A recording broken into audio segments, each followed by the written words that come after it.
Starmer has to from say. Buckingham Palace, where I accepted an invitation from His Majesty the King to form the next government of this great nation.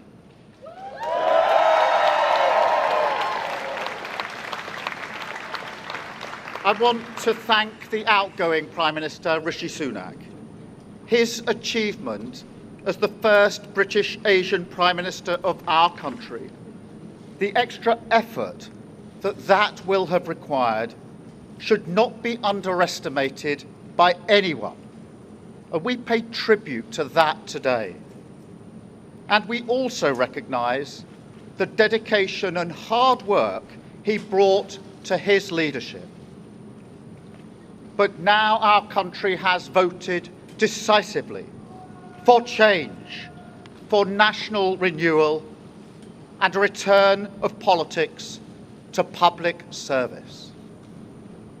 When the gap between the sacrifices made by people and the service they receive from politicians grows this big, it leads to a weariness in the heart of a nation, a draining away of the hope, the spirit, the belief in a better future, that we need to move forward together.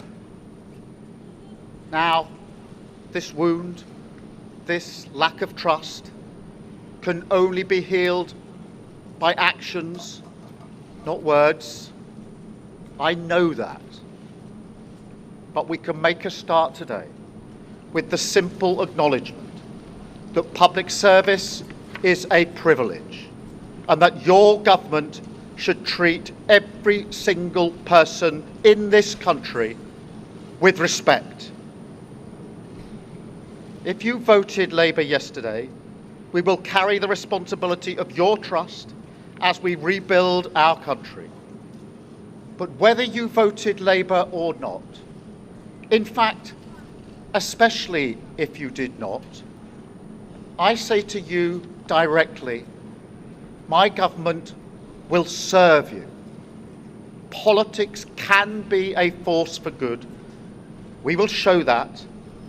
We've changed the Labour Party, returned it to service, and that is how we will govern. Country first, party second. Yet, if I'm honest, service is merely a precondition of hope, and it is surely clear to everyone that our country needs a bigger reset, a rediscovery of who we are, because no matter how fierce the storms of history, one of the great strengths of this nation has always been our ability to navigate a way to calmer waters. And yet this depends upon politicians, particularly those who stand for stability and moderation, as I do, recognising when we must change course. For too long now, we've turned a blind eye as millions slid into greater insecurity. Nurses, builders, drivers, carers, people doing the right thing, working harder every day, recognised at moments like this before, yet as soon as the cameras stop rolling, their lives are ignored.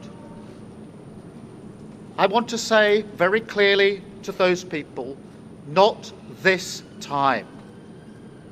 Changing a country is not like flicking a switch. The world is now a more volatile place. This will take a while. But have no doubt that the work of change begins immediately. Have no doubt that we will rebuild Britain with wealth created in every community, our NHS back on its feet facing the future, secure borders, safer streets, everyone treated with dignity and respect at work, the opportunity of clean British power cutting your energy bills for good. And brick by brick, we will rebuild the infrastructure of opportunity, the world-class schools and colleges, the affordable homes that I know are the ingredients of hope for working people, the security that working-class families like mine can build their lives around.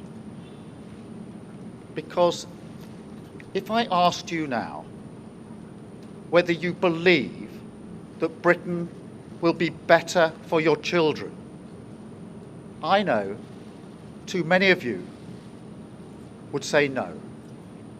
And so my government will fight every day until you believe again.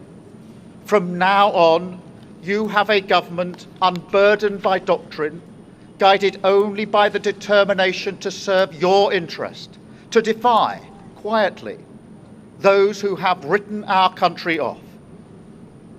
You have given us a clear mandate, and we will use it to deliver change, to restore service and respect to politics, end the era of noisy performance, tread more lightly on your lives, and unite our country.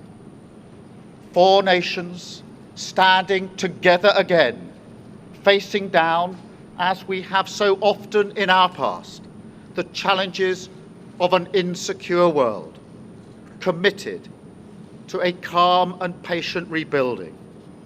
So, with respect and humility, I invite you all to join this government of service in the mission of national renewal. Our work is urgent, and we begin it today. Thank you very much.